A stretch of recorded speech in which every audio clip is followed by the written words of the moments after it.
Masalah orang-orang yang memberikan syafaat itu, ya, ketika kita menetapkan siapa saja yang berhak memberikan syafaat, itu haruslah berdasarkan dalil. Harus ada dalilnya, keterangannya, baik dari Al-Quran atau Sunnah. Dan berdasarkan, ya, dalil-dalil yang ada, ya, bahwasanya yang memberikan syafaat itu yang pertama adalah para nabi. Ya, para nabi, semua nabi itu mereka memiliki syafaat, ya.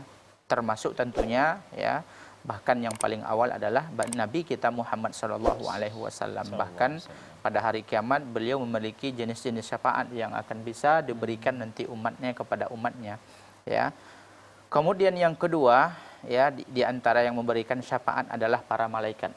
Dalam hadis yang panjang disebutkan, hadis syafaat yang sangat panjang, yang kita kenal ketika manusia datang ke Adam, kemudian Adam mengatakan aku telah salah, kemudian datang ke Nabi Musa, datang ke Nabi Isa, ya, datang ke Nabi Ibrahim, mereka juga semuanya memiliki alasan, ya. Kemudian datang kepada Rasulullah, akhirnya Rasulullah memberikan syafaat. Dalam hadis itu jelaskan bahwasanya sebagian malaikat itu memberikan syafaat. Tentunya dengan dua syarat yang telah kita sebutkan tadi, ya, ridhonya Allah kepada orang yang diberikan syafaat dan izin Allah kepada orang yang beri syafaat. Kemudian di antara yang memberikan syafaat adalah orang syahid. Dalam hadis disebutkan seorang yang syahid, ya, dia tersebut bisa memberikan syafaat pada 70 orang karib kerabatnya. Ya, keluarganya bisa diberikan syafaat kepada ibunya, ayahnya, abangnya sampai 70 orang. Jadi kalau seandainya, ya, salah satu dari yang 70.000 ini yang masuk surga tanpa hisab, tanpa azab ini, mereka ini syahid, maka tentunya mereka bisa memberikan syafaat. Ya, kemudian juga yang diantara yang memberikan syafaat adalah disebutkan al-atfal, ya, anak-anak. Anak-anak yang mereka tersebut meninggal sebelum balik.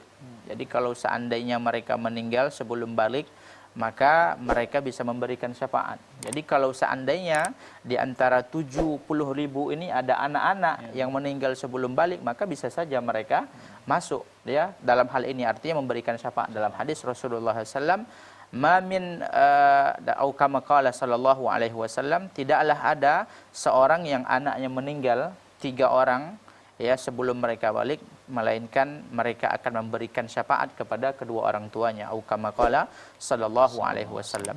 Kemudian di antara yang memberikan syafaat adalah as-siddiqin, yaitu orang-orang yang mereka tersebut derajatnya tinggi sebagaimana Allah sebutkan, Allah ulaika ma'al ladzina an'amallahu alaihim minan nabiyyin was-siddiqin wasyuhada'i was-salihin wa hasuna ulaika rafiqa. Dan di antaranya adalah para ulama, ya, para ulama dan juga orang-orang soleh. Dan karena ada hadis yang menjelaskan bahwasanya seorang mukmin yang dia tersebut tingkat keimanannya tinggi akan memberikan syafaat kepada suatu kelompok, ya, atau kepada suatu kaum, akan bahkan perorangan. Jadi kalau seandainya, ya, di antara salah satu di antara 70.000 tadi, ya, ada orang yang ulama atau orang-orang yang mukmin, orang-orang yang saleh, mereka insyaallah bisa memberikan syafaat. Adapun secara khusus dalil yang menjelaskan yang 70.000 ini wallahu alam tidak kita dapatkan. Jadi apa yang kita sampaikan tadi itulah yang ada dalil-dalilnya. Tentunya juga ada amalan-amalan, ya, puasa, membaca Quran, kemudian baca surat Al-Baqarah dan Ali Imran yang disebutkan oleh Rasulullah Zahrawaini akan memberikan syafaat, ya. Kemudian di antaranya juga adalah membaca surat Al-Mulk. Ya, kalau dalam hadis disebutkan oleh Rasulullah salatuna ayah minal Qur'anil Karim yashfa'na li sahibihi yaumal qiyamah.